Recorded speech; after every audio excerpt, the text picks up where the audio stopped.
Assalamualaikum warahmatullahi wabarakatuh. Jumpa lagi bersama saya Hadi di channel Ngulik Sejarah. Dan pada video kali ini saya akan kembali lagi membacakan suatu kisah misteri. Kali ini bercerita tentang sebuah kisah petilasan angker. Yuk, daripada kita lama-lama, daripada kita penasaran bagaimana kisahnya, mari kita langsung saja menuju ke ceritanya. Untuk kalian yang belum subscribe channel ini, subscribe ya teman-teman, dan nyalakan tombol lonceng notifikasinya agar kalian tidak ketinggalan video terbaru selanjutnya dari channel ini. Yuk mari kita langsung saja mulai ceritanya.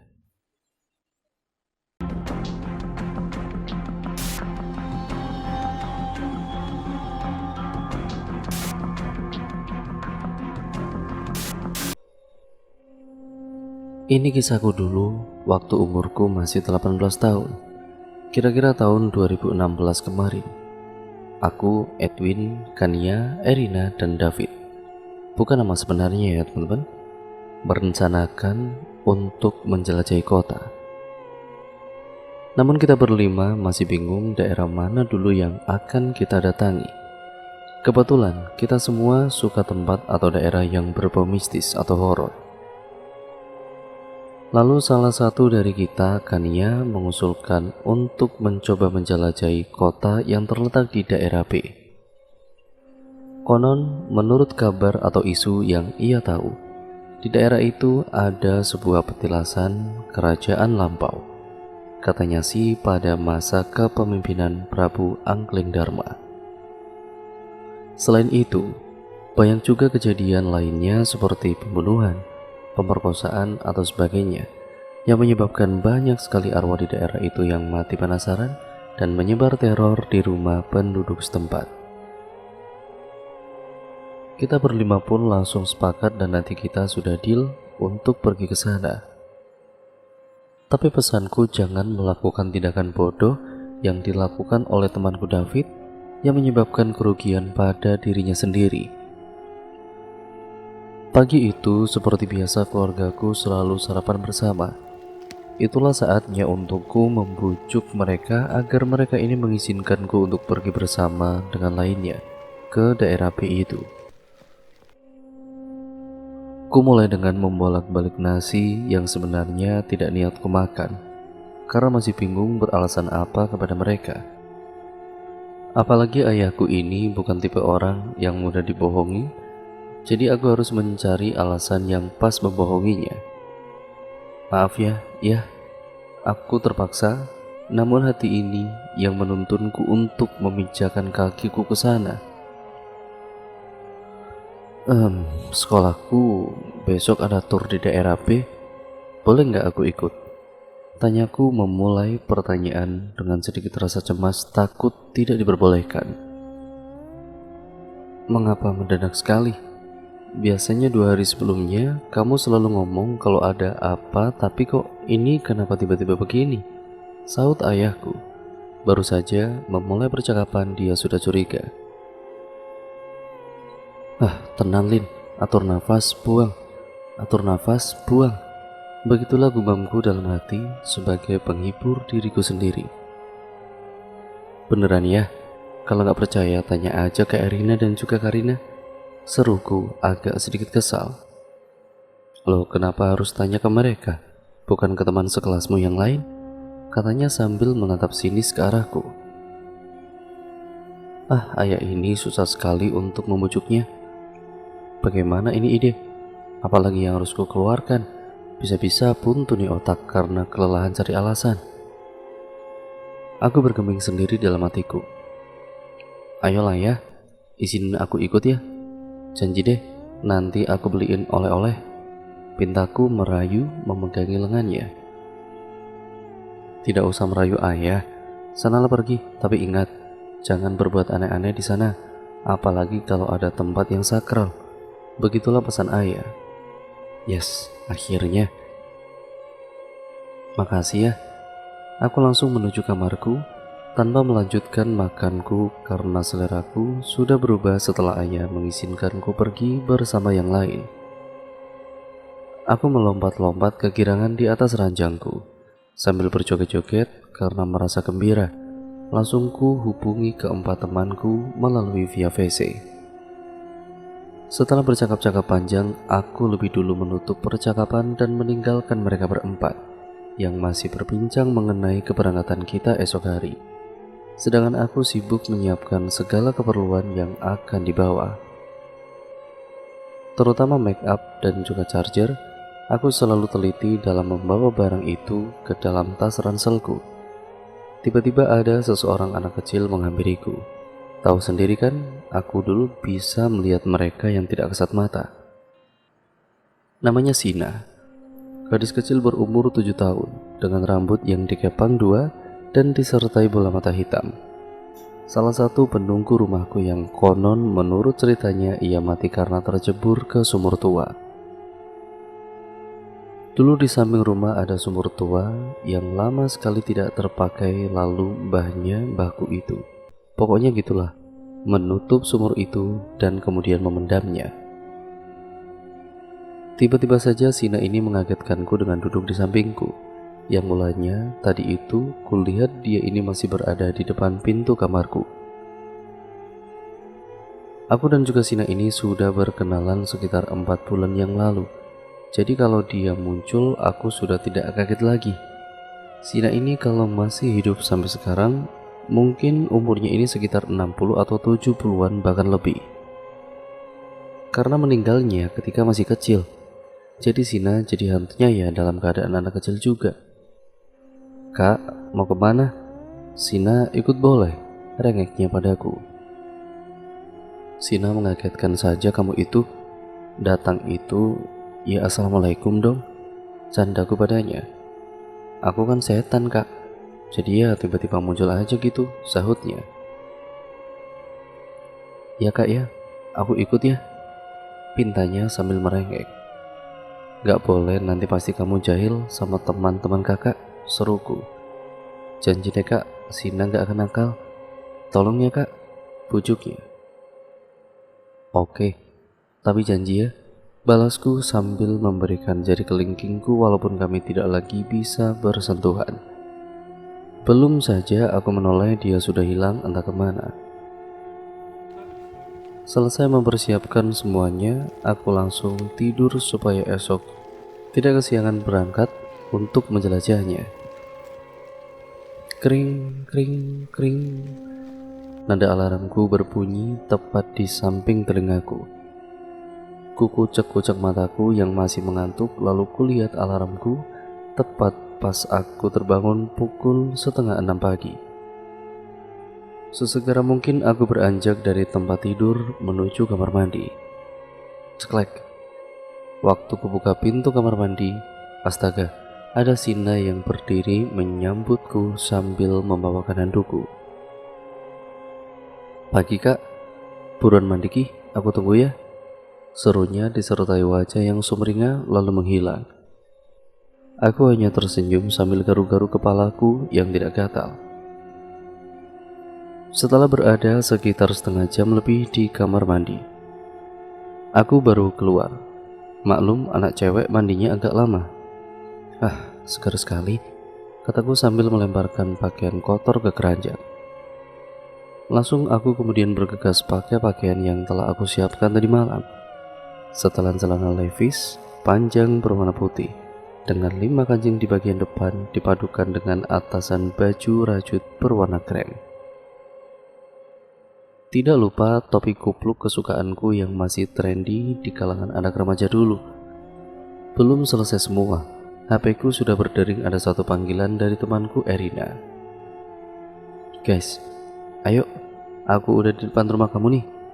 Jangan lama-lama lah dandannya, nanti kami tinggal loh," ujarnya, dan belum sempat aku menyahuti perkataannya, dia sudah menutup teleponku lebih dulu. Secepat mungkin, ku tancap make up tipis-tipis dengan warna lip cream yang merah keoren-orenan. Tidak lupa softline untuk mempercantik mataku. Memakai sepatu senada dengan baju dan juga topiku yaitu krem, lalu berlari ke depan. Di sana tampak ada Edwin, David, Erina, dan Karina telah menunggu di ruang tamu. "Lama banget sih," ketus Kania. "Maaf, namanya juga cewek," balasku dengan senyum. Ayo Gi, keburu malam nyampainya. Sahut David. Tiba-tiba ayahku ini datang ikut menimpali pembicaraan kami. Katanya tur sekolah, kok pakai mobil? Tanyanya mulai curiga. Oh, kita ini mau... Aduh, apa sih Lin? Belum selesai David ini meneruskan pembicaraannya. Aku sudah lebih dulu menginjak kakinya, supaya dia bisa mengerem setiap perkataannya. Ah, iya om, kebetulan bisnya yang gak muat. Lalu kami berlima disuruh membawa kendaraan pribadi.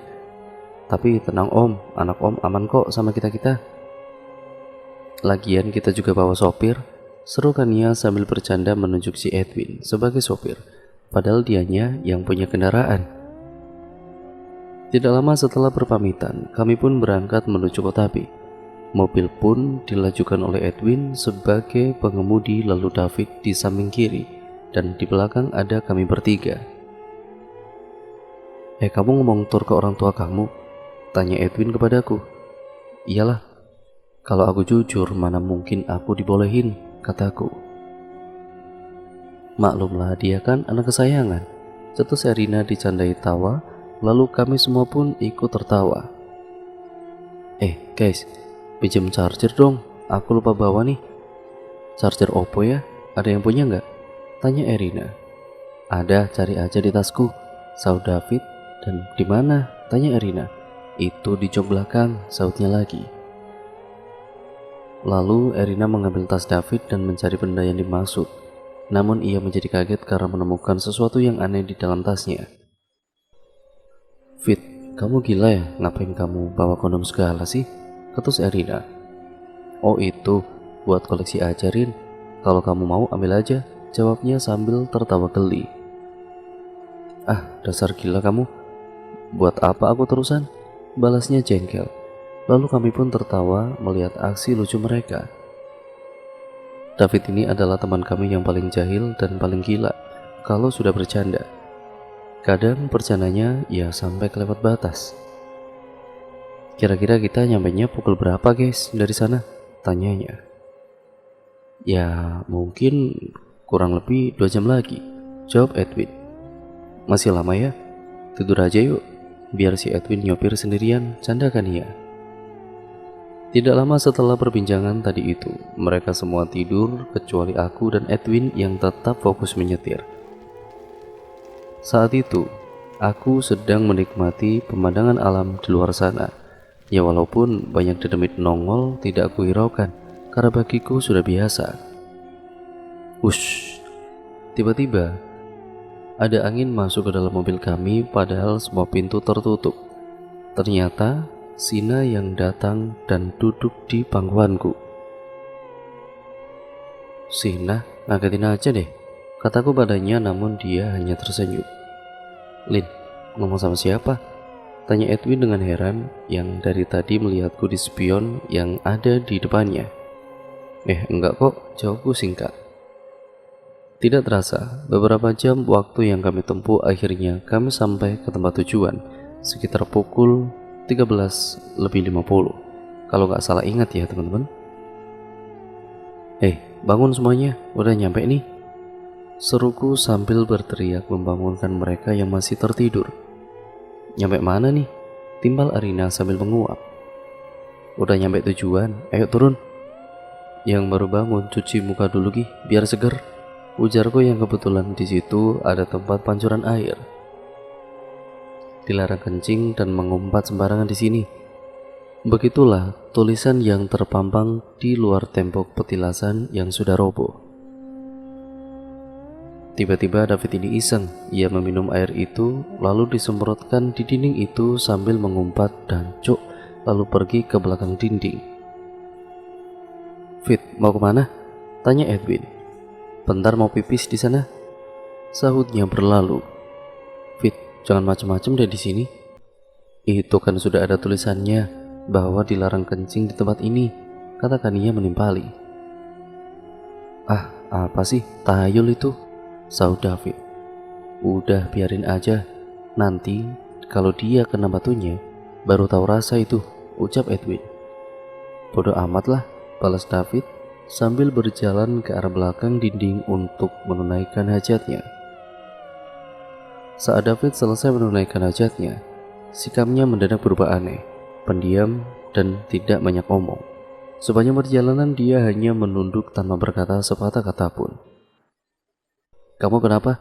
Biasanya kamu selalu ceria dari yang lain. Kok tumben jadi diem gini?" tanya si Edwin. "Iya itu, biasanya juga jahil banget. Mungkin kesambet kali ya tadi pas pipis di sana," sambil menuju ke belakang. "Udah dibilangin sih, bandel lu," seru Erina. "Udah deh, diem kamu itu. Jalan aja kenapa sih?" sahut David yang tiba-tiba marah mendengar ucapan Erina. "Kok kamu jadi sewot gitu sih? Aku kan cuma ngingetin," timbal Erina kesal. "Udah deh, kalian itu kayak anak kecil aja. Mungkin si David moodnya lagi gak bagus," kataku melerai dengan cekcok mulut mereka itu. Akhirnya sampai juga kita di sini," kata Karina sambil duduk. Jangan didudukin, itu batu nisan tahu," seruku pada Karina. "Ih, kok ada nisan sih di sini?" "Cuman satu lagi, siapa ya yang mati di hutan seperti ini?" sahut Karina lagi dan mendadak bulu kutubnya berdiri. "Hati-hati kalau bicara di sini, jaga adab, jaga tata krama juga. Ingat pesan dari ayahnya Lin gak tadi? Kalau di tempat sakral dilarang bicara sembarangan," ujar Edwin. "Ayo, kita ke bangunan tua di sana. Siapa tahu nanti ketemu sesuatu," ucap Erina. "Tidak, kamu semua pergilah. Aku menunggu di sini saja," ketus David dengan wajah ketakutan seperti melihat sesuatu. "Ayolah, kamu ini gak seru banget," sahut Karina. "Udahlah, kalian duluan aja. Ada yang mau aku tanyain ke dia," suruhku pelan kepada mereka bertiga. "Fit, kamu gak apa-apa?" tanyaku penasaran. Namun ia hanya mengangguk tanpa menjawabku, seperti ada yang aneh padanya. "Yakin gak mau cerita sama aku? Mumpung mereka gak ada loh. Kalau ada, nanti bisa-bisa kamu diledek," ujarku sambil berlalu menyusul mereka bertiga. Tiba-tiba, "Lin, tunggu, aku ingin mengatakan sesuatu," ucapnya. Saat perilaku yang tidak sopan tadi, dari mengumpat, kencing di sana dan menyemprotkan air ke tulisan tadi. Tiba-tiba, ada hantu yang terus mengikutiku hingga aku tidak berani menoleh ke belakang. Dan saat hendak pipis, tiba-tiba yang keluar bukan air kencing, melainkan darah, dan kemaluanku menjadi membengkak, cerita David. "Tuh kan, udah terpampang di dinding, jangan mengumpat dan kencing sembarangan di tempat ini. Kamu sih ngeyel banget," tuturku kemudian menengok ke belakang mencari tahu siapa yang mengikuti si David dari tadi. Ternyata setelah kulihat seorang noni Belanda memakai gaun putih. Wajahnya pucat namun begitu cantik. Di dadanya ada bekas tusukan seperti anak panah. Sedang menatap penuh kemarahan kepada David. "Udah yuk, masuk. Daripada di sini, mau kamu ditemenin hantu kamu?" ajakku padanya. Dan akhirnya si David mau ikut pergi bersamaku, menyusul mereka bertiga masuk ke dalam petilasan kuno itu. "Lin, pelan-pelan, aku gak bisa berjalan terlalu cepat," serunya menahan sakit karena kemaluannya tiba-tiba membengkak. Lalu aku menghampirinya yang ketinggalan jauh di belakangku dan memapahnya berjalan menuju petilasan. "Kenapa dengannya?" tanya Edwin. Aku langsung memberi kode isyarat menutup mulut supaya David tidak merasa malu. "Nanti akan aku ceritakan, tapi bukan sekarang," bisikku pelan kepada mereka. Tidak sengaja tiba-tiba tanganku ini terkena pohon berduri yang tumbuh di area petilasan. "Ada apa, Lin?" tanya Edwin. "Nggak apa-apa, cuma terkena duri doang kok," kataku. "Ya udah yuk masuk," ajak Erina yang sudah tidak sabar kepada semuanya. "Kalian masuk dulu aja. Aku mau nyambulin beberapa duri yang masih menancap di lenganku dulu ini. Nanti aku nyusul deh." Si David tolong dipapar dulu ya. Dia kurang enak badan soalnya," kataku pada mereka. Lalu mereka pergi masuk meninggalkanku sendirian di luar petilasan. Saat aku fokus mencabuti duri yang ada di lenganku, tiba-tiba noni Belanda itu menghampiriku dan duduk di sebelahku. Dia meraih tanganku dan membantuku mencabut duri-duri kecil itu dengan hati-hati. Ternyata dia arwah yang baik. Beda saat tadi kulihat yang tatapannya ia penuh dengan kemarahan. "Terima kasih. Siapa namamu?" tanyaku menggunakan bahasaku. Entah dia paham atau tidak, aku juga tidak tahu. "Natasha," sahutnya perlahan. Ternyata dia mengerti bahasa kami. "Kenapa kamu bisa di sini? Dan apa yang terjadi padamu?" tanyaku lagi penuh penasaran. Belum sempat dijawab, noni Belanda itu tiba-tiba menangis. Dari matanya keluar darah yang mengalir dari pipi hingga menetes ke gaun putihnya.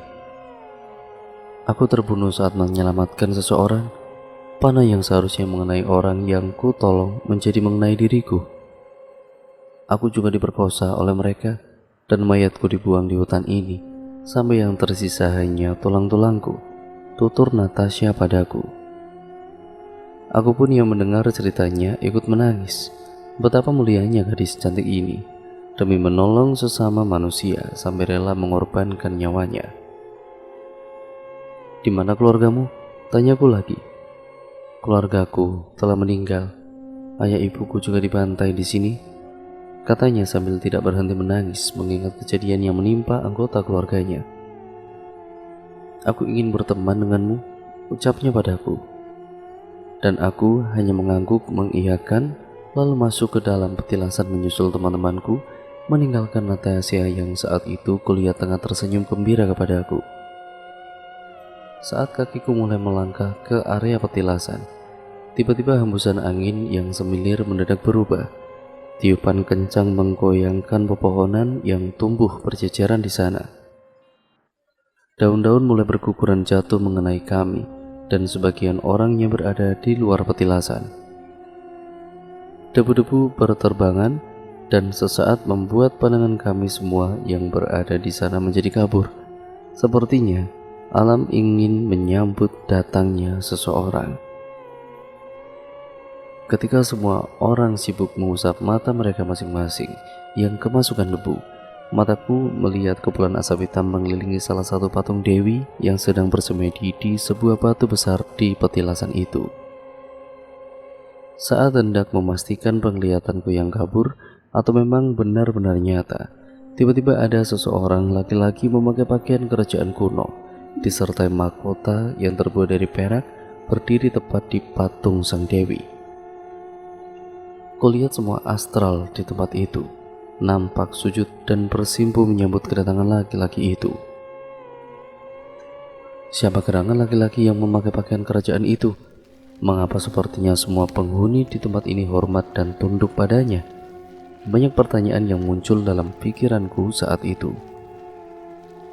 Kulangkahkan kakiku ini memberanikan diri untuk mendekati lelaki itu. Namun, hanya beberapa langkah David tiba-tiba terpental sampai luar area petilasan. Dibarengi dengan tulisan besar aksara Jawa terpampang di dinding petilasan tepat pada tempatku berdiri sekarang. Aku yang sedikit mengetahui tentang pelajaran bahasa Jawa di sekolahku dulu, aku masih ingat betul aksara Hana Caraka itu. "Wong kang duweni watak ala, ora pantas nglepokake sikile menyang kene. Orang yang mempunyai sifat tidak baik tidak pantas memasukkan kakinya di tempat ini." Begitulah tulisan aksara Jawa yang kubaca di dinding itu. Sejenak aku berpikir, pandanganku ini teralihkan entah kemana, sedang hatiku penuh akan tanda tanya. Mengapa laki-laki yang sepertinya disegani oleh semua astral di situ tiba-tiba murka dengan David? Apa yang telah dilakukan David hingga mengundang dia kemari? Ingin ku langkahkan kakiku untuk mempertanyakan sesuatu yang telah membuat pikirannya ini hilang fokus akan tujuanku. Namun, kaki ini rasanya berat dan mulut ini seperti terkunci dan enggan untuk memecahkan teka-teki ini. Tiba-tiba, Sina muncul di belakangku, menggadang tanganku dan mengelusnya. Bibir mungilnya menandakan senyuman yang tidak disertai candaan, juga sikapnya yang benar-benar serius, seperti ingin memberiku kekuatan untuk melawan rasa takut di hati ini. Seketika mataku dan matanya ini beradu saling bertatapan, lalu ia menganggukkan kepala bertanda bahwa aku harus memberanikan diri mempertanyakan hal yang sedari tadi membuat hatiku gelisah. Genggaman eratnya kini memudar diiringi dengan keberanian langkah kakiku menuju mendekati lelaki yang nampak spesial itu. Bibir yang mulanya terkunci kini mulai bertanya, "Maafkan saya sebanyak-banyaknya. Masalah apa yang kiranya membuatmu murka pada teman saya?" Begitulah tanyaku padanya. Saat itu juga sikapnya yang murka kepada David mendadak hilang. Ia mengalihkan pandangannya padaku, disertai senyum sumringah penuh keramah tamahan. Lalu lelaki itu menjawab semua pertanyaan yang telah membelenggu hatiku dengan tutur nada yang halus, lemah lembut, layaknya seorang pemimpin yang memberi penuturan kepada rakyatnya yang melakukan kesalahan. Aku kaget mendengar cerita yang disampaikan lelaki itu. Ternyata temanku David ingin mengambil mustika yang ada pada kedua mata patung Dewi itu. Kulihat sekilas memang mata patung Dewi itu bersinar memancarkan cahaya, berbeda dengan patung yang lainnya. Aku menggelengkan kepala ke arah David. Ternyata hukuman yang diberikan Natasha dengan membuat bengkak kemaluannya memang belum cukup baginya, sehingga dia masih berani melakukan sesuatu yang membuat dirinya sendiri itu rugi. Gemercik air turun dari langit, mendung hitam menyelimuti tempat ini. Hawa sejuk berubah menjadi dingin, diiringi larian-larian kecil beberapa orang mencari tempat untuk berteduh. Begitupun aku dan ketiga kawanku, kecuali si David. Entah setelah kejadian tadi, di mana dia berada kami tidak tahu. Hanya Sang Maha Melihatlah yang mengetahuinya. Hari menjelang senja, matahari mulai mencari posisinya untuk terbenam. Rasa ketakutan dalam diri kami berubah sejenak ketika kami menyibarkan pandangan ke arah terbenamnya matahari. Sungguh pemandangan yang amat indah. Biasanya pemandangan seperti ini hanya bisa dilihat ketika kita berlibur di pantai, namun tidak dari hutan hingga semak-semak belantara membuat mata kami berdecak kagum dengan keindahan itu. Aneh tapi nyata, itulah yang difikirkanku sekarang ini. Badanku mulai merasakan hawa dingin, butiran gerimis kecil kini telah menjadi hujan yang teramat deras. Baju rajutan tebal yang ku pakai itu pun ya mampu untuk memberikan kehangatan bagi tubuhku. Lalu kemudian Edwin ini datang menawarkanku sebuah jaket miliknya untuk kupakai. Dingin ya? Nanti pakai aja jaketku. Dia menepuk pundakku dari belakang dan kemudian mengagetkanku. Enggak, makasih, tolakku secara halus. Kalau Lin gak mau di sini, lempar jaket itu ke kami. Kami juga kedinginan kali, Win. Ejek, Kania, dan juga Erina pada kami berdua. Sorry, jaketku gak muat untuk orang yang berukuran jumbo seperti kalian nih, kode Edwin disertai gelak tawa di bibir manisnya. Lalu Edwin menghampiri mereka dan meninggalkanku, membiarkanku menikmati indahnya pemandangan sore di sekitaran sana. Orang-orang mulai berjalan pulang menggunakan payung dan juga mantel yang telah mereka siapkan sewaktu-waktu hujan seperti ini. Lalu kemudian berhamburan keluar petilasan untuk pulang ke rumah masing-masing. Tinggallah kami berempat di dalam sana. Aku pun masih bingung mencari keberadaan David yang entah bagaimana kondisinya sekarang.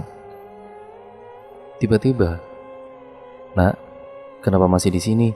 Hujan deras loh ini, nanti masuk angin. Ayo ikut aku berteduh di gubukku," seru nenek-nenek tua yang datang menghampiriku dengan menggunakan kebaya khas Jawa. Jalannya sedikit membungkuk, namun tatapannya sendu membuatku menjadi tenang jika menatap wajahnya. "Nggih Mbah, matur nuwun," sahutku. Lalu kemudian mengajak teman-temanku untuk berteduh dulu di rumah nenek itu. Jika memungkinkan, hujan bisa reda, barulah kami mencari David. Namun Erina menahanku untuk pergi mengikuti nenek itu. "Jangan, kamu yakin dia manusia?" tanya Erina disertai lekuk muka yang ketakutan. Aku hanya menganggukkan kepala kepadanya dan mengikuti kemana langkah Simba itu pergi disusul mereka yang berjalan di belakangku dengan keduanya menggandeng tangan Edwin. "Kejatuhan duren ya Win? Sampai-sampai dua cewek itu nemplek sama kamu," teriakku padanya. Takut suaraku tidak didengar karena hujan yang begitu lebat disertai gemuruh petir yang bersaut-sautan. "Ini mah ketiban gajah Lin, bukan kejatuhan duren," seru Edwin disertai tawa yang menggoda Kania dan Erina. Dari dekat sudah nampak rumah berbentuk gubuk milik nenek tua itu disertai dua obor di kanan kiri gubuk sebagai penerangan.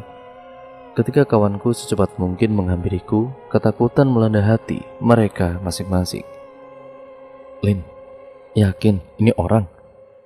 Kok di sini hanya ada rumah nenek-nenek itu ya? Di mana rumah penduduk lain?" tanya Kania. "Shh, jangan keras-keras, nanti nenek dengar," sautku sambil menutup mulutku dengan satu jari. "Ayo masuk nak, tidak usah sungkan, tidak usah takut," seru nenek tua itu. "Ayolah, nanti kita bisa masuk angin, jangan berpikir yang enggak deh," bujukku pada mereka semua.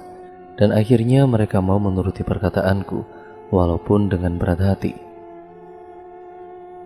Simba ini kemudian menyodorkan air minum dari gelas yang terbuat dari bambu.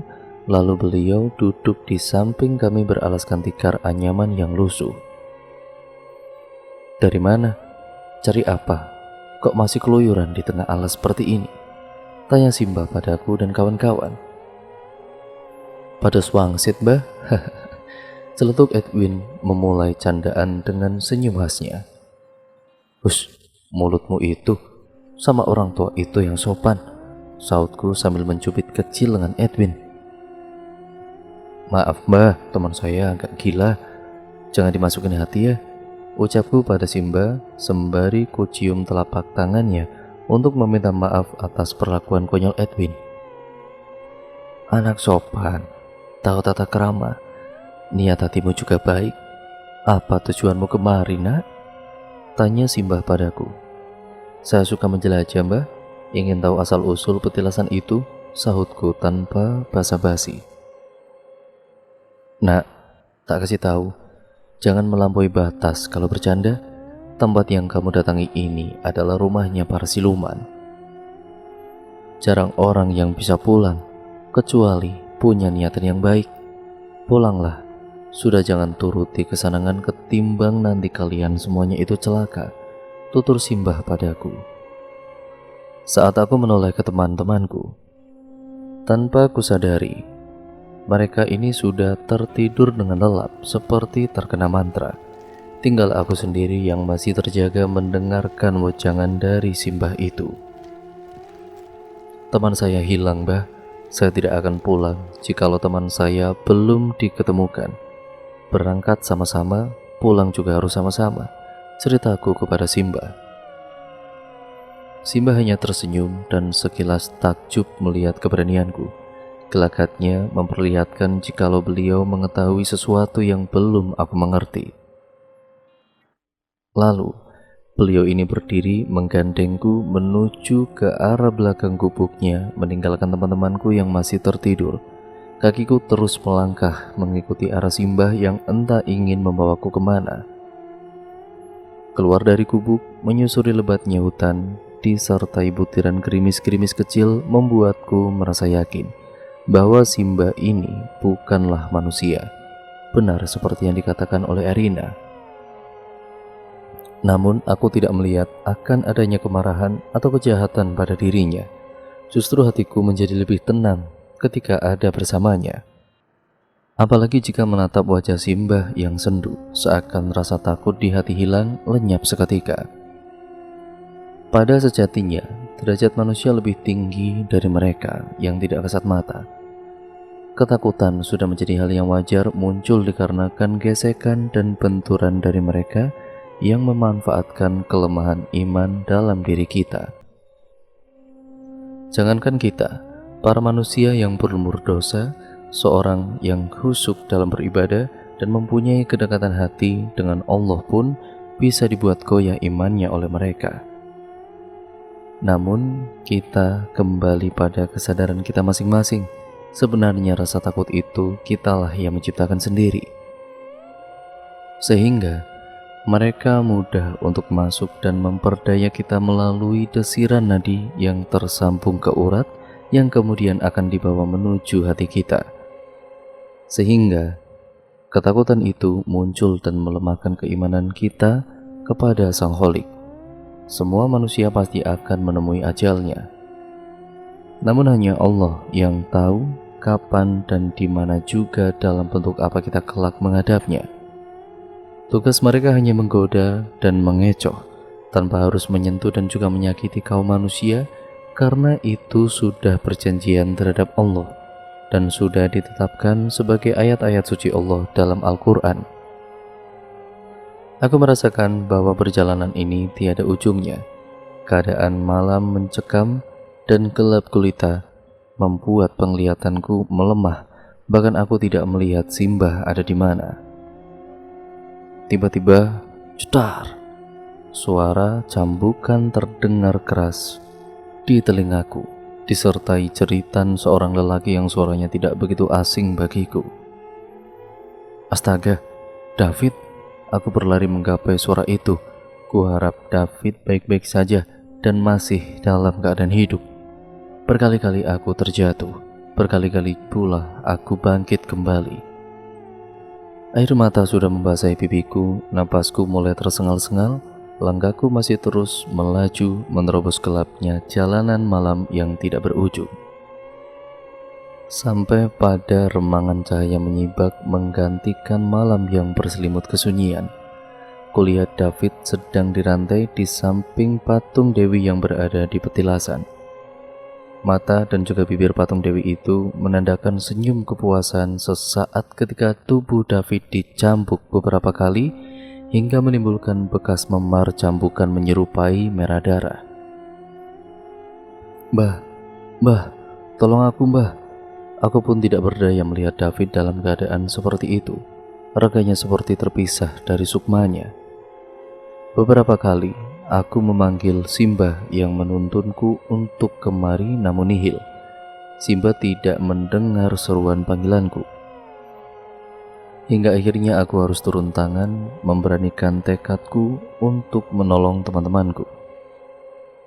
Tap, tap, tap. Kulajukan kakiku langkah demi langkah, namun pandanganku mulai tercengang melihat petilasan yang tadinya hancur lebur kini telah menjadi istana kerajaan mewah nan megah. Astagfirullah, ya Allah, aku memohon perlindunganmu. Aku sadar ini adalah sebuah permainan ilusi dan imajinasi mereka. Begitulah aku memohon perlindungan kepada Yang Kuasa. Kota P dulunya adalah petilasan kerajaan yang ada pada masa itu dipimpin oleh Raja Dharmawangsa, raja yang terkenal adil dan bijaksana kepada para rakyatnya. Beliau memiliki seorang putri yang bernama Ambarwati, hingga akhirnya ia bertemu seekor belibis putih yang tidak lain adalah jelmaan dari Prabu Anglingdarma yang telah dikutuk oleh 3 gadis pemakan daging manusia pada zaman dahulu. Lalu mereka berdua menikah secara diam-diam, sampai ketika kutukan Anglingdarma hilang karena kutukan cinta suci dari Ambarwati. Dari pernikahan mereka mempunyai seorang putra yang diberi nama Anglingkusuma.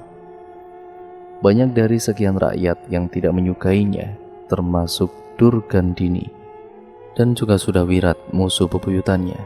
Sampai akhirnya ada pertumbuhan darah, perebutan kekuasaan hingga memakan banyak sekali korban. Gedebuk, gedebuk, gedebuk.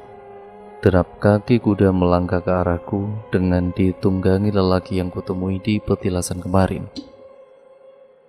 Jubah emas panjang yang terseret ke tanah, mahkota perak berlapiskan permata, serta beberapa keris yang terselip di kanan dan kiri pinggangnya.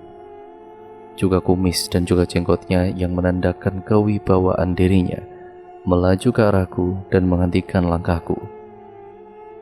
"Hentikan langkahmu, jangan ikut campur. Temanmu pantas untuk dihukum," celetuk lelaki berjubah emas itu.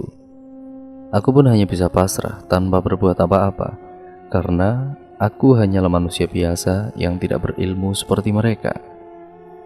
Banyak sekali kalangan bangsa lelembut yang ikut hadir menyaksikan David yang dihukum oleh beberapa pasukan kerajaan.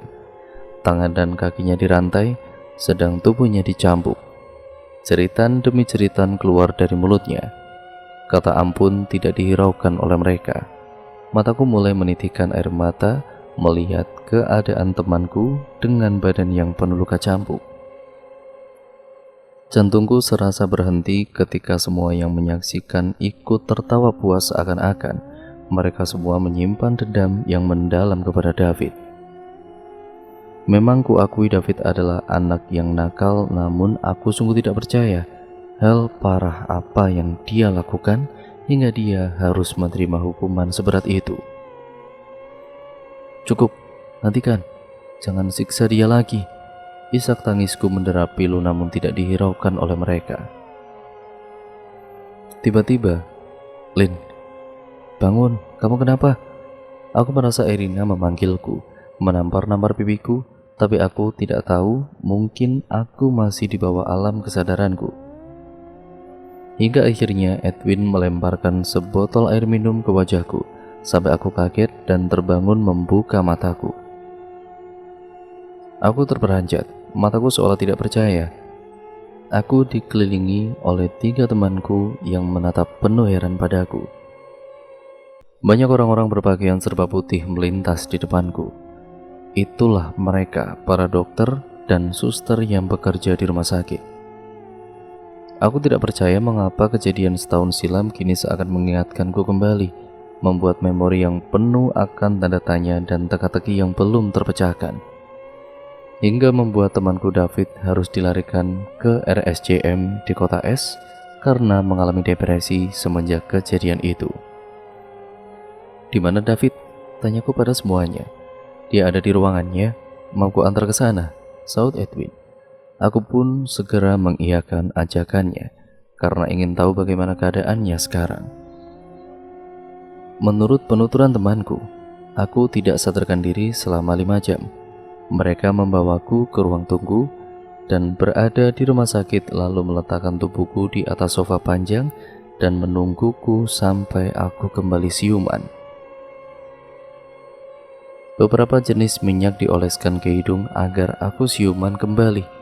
Namun hal itu hanya sia-sia karena aku berada di bawah alam kesadaranku. Seseorang telah menuntunku untuk mengingat kisah dan kejadian pilu yang David alami. Bagaimana ceritanya pun aku masih belum mengetahui penyebab David menjadi seperti ini. Kamar demi kamar telah aku lewati, sampai akhirnya aku menemukan kamarnya dengan nomor 021. Ku buka pintunya perlahan dan ku intip keadaannya dari luar kamar. Sungguh sangat memprihatinkan dan semakin membuat keadaanku terpuruk. Temanku yang paling ceria, temanku yang paling nakal, sekarang tingkahnya sudah seperti orang gila. Bahkan seakan yang mengingatkan untuk meminum obatnya akan diserang dan diancam akan dibunuh. Menurut salah satu seorang suster yang bertugas merawatnya, David selalu mengatakan, "Sebentar lagi, aku akan menjadi orang kaya." Hanya hal itu yang terus-menerus keluar dari bibirnya tanpa henti. Aku juga tidak bisa menyimpulkan mengapa dia bisa mengatakan ucapan itu berulang-ulang kali. Siapapun yang mempunyai niat dan tujuan yang baik, maka keselamatannya pun akan dijamin oleh Allah, bahkan setan pun tidak sudi untuk menjamahnya. Begitupun sebaliknya, jika seseorang itu mempunyai niat dan tujuan yang buruk, maka ia akan menuai apa yang telah ia tabur. Seperti pepatah yang mengatakan, siapa yang menabur angin pasti akan menuai badai. Itulah hukum yang David dapatkan di dunia ini. Kita hidup berdampingan dengan mereka, walaupun tidak melihat wujudnya, walaupun tidak mendengar suaranya, namun kita dapat merasakan kehadirannya. Hargailah keberadaan mereka dan jangan pernah mengusik mereka, maka mereka pun tidak akan mengusik atau mengganggu kehidupan kita. Dan cerita pun akhirnya selesai sampai di sini ya teman-teman. Terima kasih untuk kalian semua yang sudah menyimak video kali ini dan cerita kali ini. Terima kasih telah menyimak video kali ini dan cerita kali ini. Semoga kalian benar-benar mendapatkan hal-hal positif yang terkandung di dalamnya. Jangan lupa like, comment, dan share, serta subscribe untuk kalian yang belum. Nyalakan tombol lonceng notifikasinya agar kalian tidak ketinggalan video terbaru selanjutnya dari channel ini. Sekian dan terima kasih. Wassalamualaikum warahmatullahi wabarakatuh.